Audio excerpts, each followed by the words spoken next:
This is my Everlast multiprocess machine 256 SI, and the pilot arc quit working on the plasma cutter.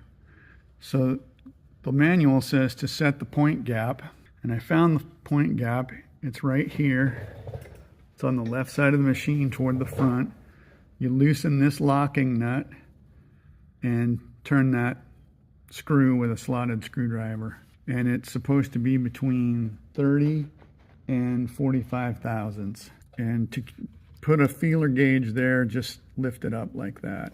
And you might be able to fit a short feeler gauge in there. Okay, there you go.